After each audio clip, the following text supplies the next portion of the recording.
Hey, what's up, MythGuardians? Cool Cat here, doing something a little bit different. I've gotten a couple requests for this video, so I'm going to go ahead and put out a Mythic crafting guide. But before we do get into the video, if you may have noticed down in my video descriptions, I now have an affiliate sponsorship with Inked Gaming.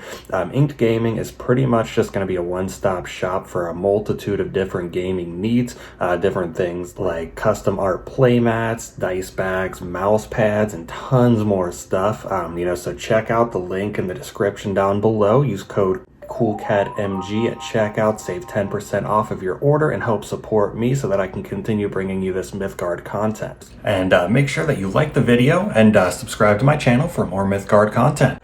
But let's go ahead and hop into the video.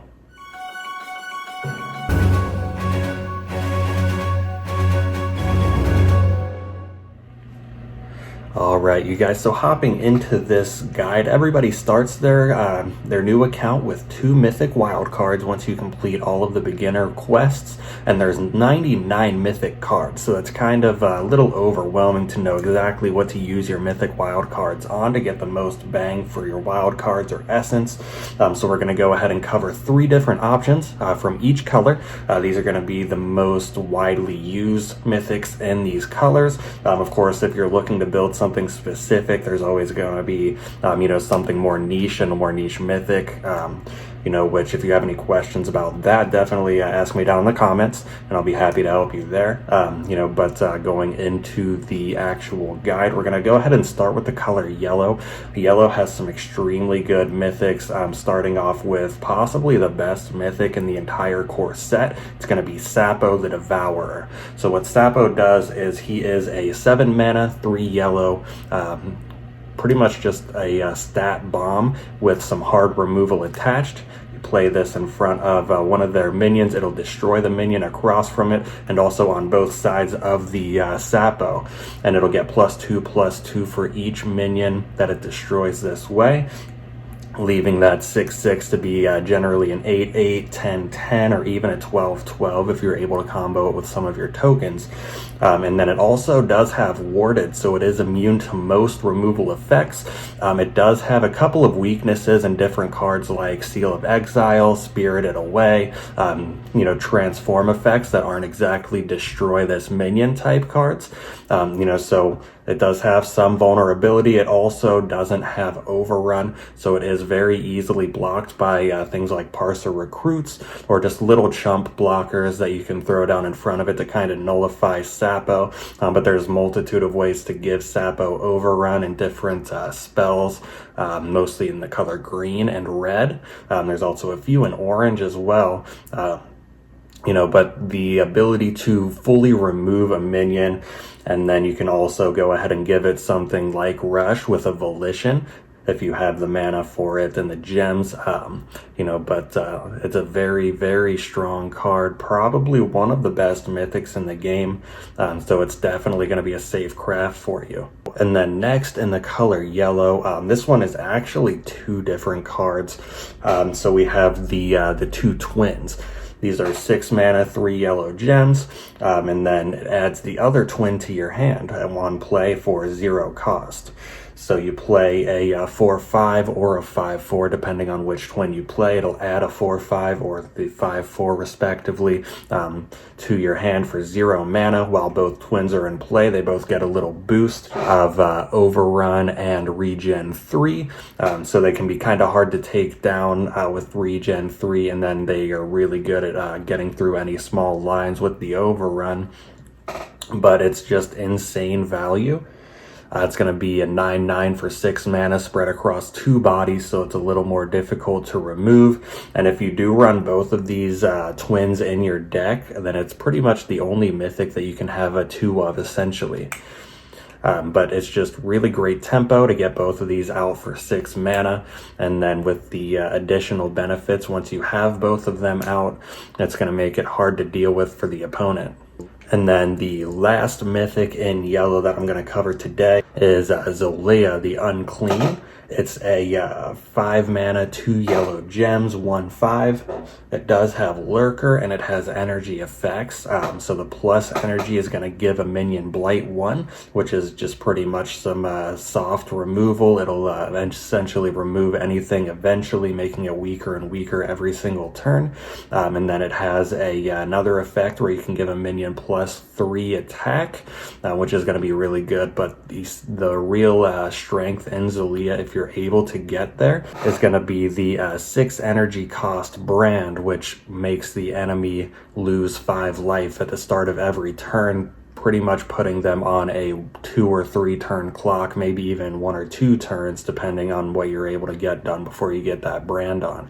So it's a really, really clean win condition. It is a little harder to pull off. It's a 6 energy requirement. She starts with 1 and can only gain 1 energy every turn. So it's a little, like I said, a little harder to pull off. But if you do get it pulled off, and then you essentially just win the game on the spot, unless they're able to fully kill you within the allotted amount of turns. And then to help you pull it off, she does have the Lurker keyword. So it's a little easier to protect Zolea. You don't necessarily need a defender. You just need a minion next to her. So you can get a lot of damage away from her just by throwing a minion right next to her. So she is a little susceptible to hard removal. She only has 1 attack, so she's easy to be led astray. The bounce effects will reset her energy, so it's a little harder to get pulled off. But, you know, if you are able to get it pulled off, and, you know, just the general effects on her as well are really strong. Giving a minion Blight 1 is going to make it essentially useless, and it'll just keep getting more and more useless turn after turn. Giving another minion +3 attack to help trade up, get a little bit more face damage, and you know, it's just overall a really strong card. It's just a very good mythic, very widely used in the color yellow if you're playing that color. And moving into blue, blue has 2 of the strongest, most widely used mythics in the game. One of them is going to be Bragi Runesinger. Bragi is an insane card. It'll help you filter your hand. It will give a minion Frenzy for some more damage.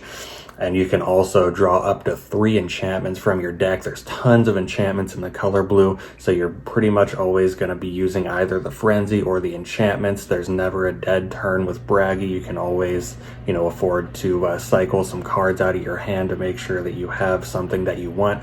It is a 4 mana, 2 blue, 3/5. It also has Warded, so again, it's immune to all of those destroy effects. It does have 5 health, so it's also hard to take down as well.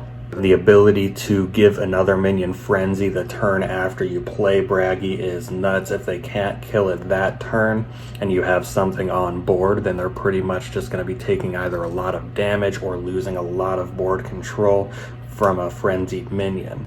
And then next we have Magnus Thorsson. He's pretty much just a Stormclap on a stick. It's only 1 more mana for a 4/4 body. The only difference is that Magnus doesn't go face. You know, so if you really need that extra 2 face damage, then, you know, just play the Stormclap.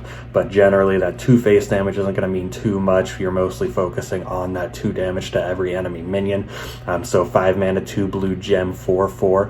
Deal 2 to all enemy minions is really, really good value. It's an insane card, and being able to clear the enemy board while building your own threats is always going to be something that's really good in Mythgard. And then the final card for blue is going to be Kara Mourningwives. She gets +1/+1 whenever an enemy minion is created. You know, so if they don't really have much of a board, you throw this down. It's really hard to remove. You know, if they are playing a rush deck, they're going to be trying to remove it with rush minions, but every time they play a rush minion to remove it, it's going to gain more health, making it that much harder to remove. I've personally misplayed so many times trying to do that around this card with things like Racer and Shadow and Misfortune. But it'll just keep getting bigger and bigger. If they don't have an answer for it early on, it's just going to snowball out of control, and it's just going to win you the game right there on the spot. It is a 4 mana, 2 blue gem, so if you get this down early, then, you know, it's going to be really hard for the opponent to deal with, and it's really just going to snowball out of control, winning you the game, essentially. So moving into red, we're going to start with 7-ring Ritual. It floods your board with 3/1 Hellions, which is extremely good pressure, unless the opponent has something like a Stormclap or a Magnus or something like that in the color blue. Then they're going to have to flood their board with blockers, or else you're just going to win the game on the spot. There is a combo with Dashing Ringmaster. It's really hard to pull off with Ringmaster being a 2/1 drop. It's really easy to remove. And with 7-ring Ritual being a 7-mana card, it's really hard to combo because it'll take all of your mana on turn 10. And, playing the color red, it's not that often that you would get to turn 10. This is pretty much just a last-ditch effort for your red aggro or mid-range decks to push that last bit of damage through and to get that W. And then moving on to the next red card, we're looking at Gigantomachia. This is really good removal. 5 mana, 2 red gems, banish any cards over 4 health, which does affect warded minions. It's not a destroy effect, it is a banish effect, so it will kill things like Sapo and Bragi, which makes this an extremely strong card for most red rush or mid-range decks, even some control cases if you're against a bigger mid-range deck.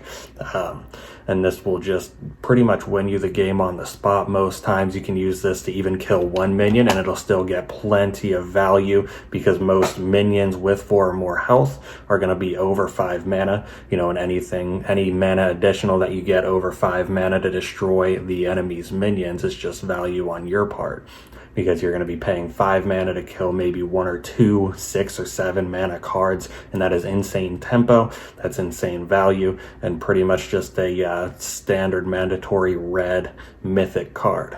So it was kind of hard to find 3 red mythic cards. Red is really a really strong lower rarity color.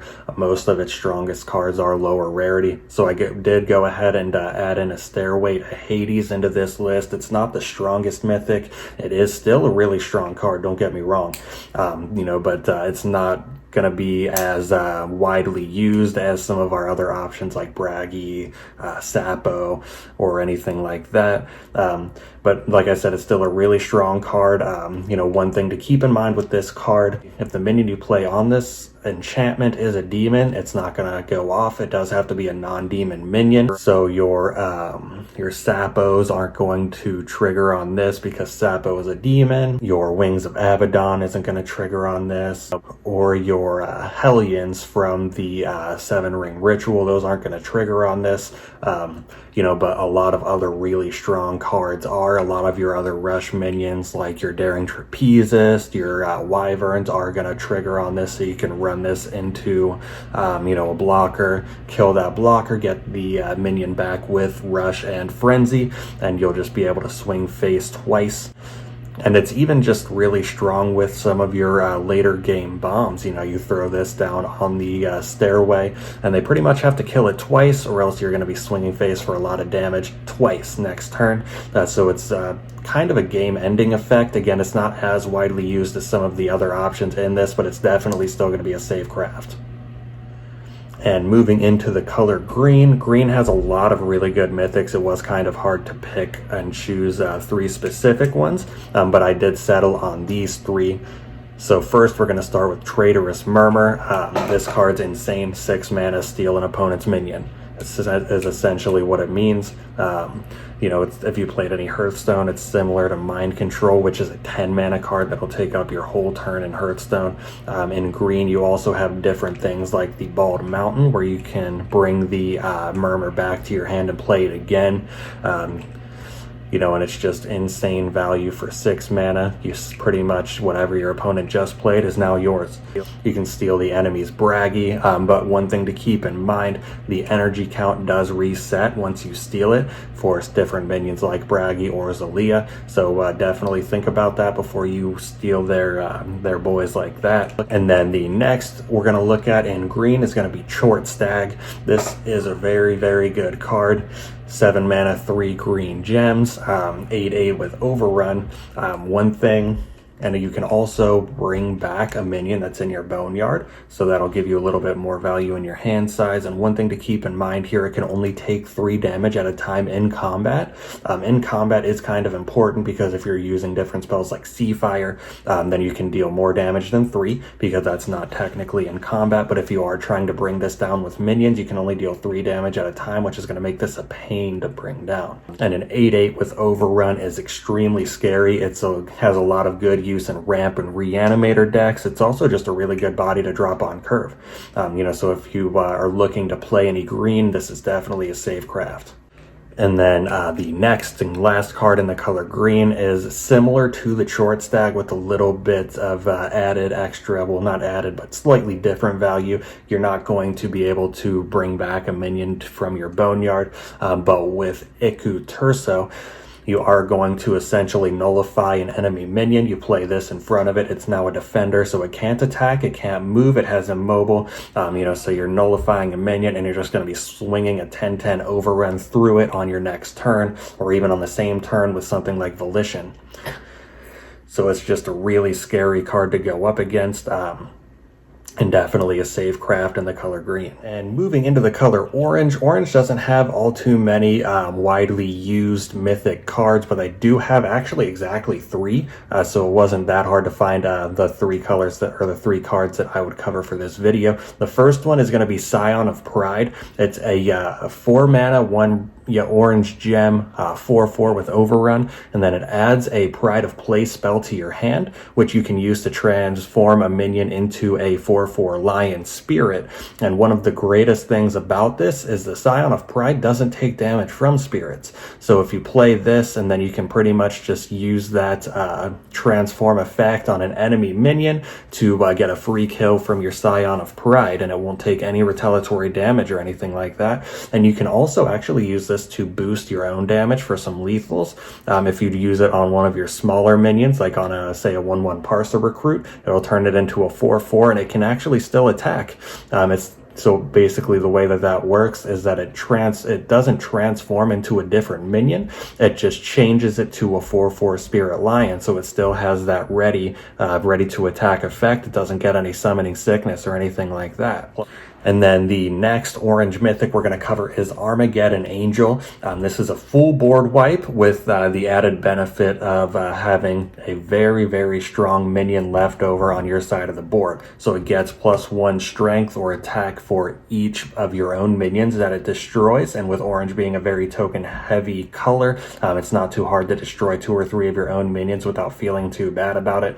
It does get 1 less health for each enemy minion you destroy, so try to use this mostly to just kill a couple of really big threats and not for a full board clear of tokens, because if it does kill 7 of the enemy minions, it'll just die, so it's not going to be too useful for you. But if you just use it to kill maybe like a Lantern Colossus and their Jin-Sook or something along those lines, then it's just a very extremely strong effect, and it'll also leave you with a very beefy, scary looking minion on your end of the board. And then the last orange card I'm going to cover is an enchantment to Heaven and Back. So basically whenever a minion dies on this enchantment, a non-angel minion more importantly, so it's not going to work with Scion of Pride or Armageddon Angel or any of the other angels, it will come back to your hand with its mana cost reduced, and it'll also be a little stronger, +1/+1. And it will also have Agile, so it'll be able to attack any of the 3 lanes on the opposite side. And then looking into the next color, and the last color is going to be purple. So starting off with purple, we're going to be looking at Misfortune. This is one of the strongest purple mythics, one of the most widely used. You can use it in aggro, you can use it in mid-range, you can use it in control. Any purple deck, this will slot right into you. It'll give the enemy minion Fragile 3, which is going to make it really easy to take down with things like Racer and Shadows, or even some smaller tokens that you already have. It'll increase damage from overrun minions as well, and then it'll also deal 2 damage to their face on demise of the enchanted minion, and then it'll come right back into your hand, so you can do it again next turn or even in the same turn if you have enough mana. And moving on to the next, it's going to be another widely used powerhouse, the Rogue Idolon. This will effectively shut down an enemy minion. With the Blast 3 effect, it'll let you clear off any minions around it that's trying to clear the Idolon, so it's, generally very safe to use. That's a 3 mana, 1/5, so it has really good stats for the mana cost as well. And it's going to be used in most lists except for the most aggressive of the purple decks. So it'll slot very well into any slower aggro or mid-range, as well as some control decks. It'll mitigate any enemy minion that you would like it to, essentially making the minion useless on the other side. And then the final purple mythic that we're going to be going over, also the final mythic in the video, it's going to be Jin-Sook, Dollmaster. This minion is insane. It's a 0/6, not the best stats, but it does have lurkers, so it's really pretty easy to protect. It starts with 2 energy, so we already have a little head start on getting his 6 energy brand, which is another game-winning brand effect. But you can give a minion -2/2 every single turn, which is going to kill a lot of minions. You'd be surprised at exactly how many minions this will take care of for you. It'll also allow you to trade up on your own minions to get the most value there. You can also move minions out of the way one way or the other to try to save your own minions, put their minions into easier trading positions for you. And, it's generally just a really great card for slower mid-range and control decks. You're not really going to find this card in too many of the quicker mid-range or aggro decks, but it's still going to be a generally safe craft, as purple is a very versatile color, and it can pretty much slot into any different kind of archetype that you're looking to build. So those are the 3 mythics of each color that I decided to showcase for this crafting guide. I will most likely be making another one on rares in the near future, depending on requests or anything like that. If there's any cards that you would have preferred me list over the ones that I did, let me know down in the comments below. Make sure you like this video if you like the guide, and subscribe for more MYTHGARD content. And remember, GG for Matt.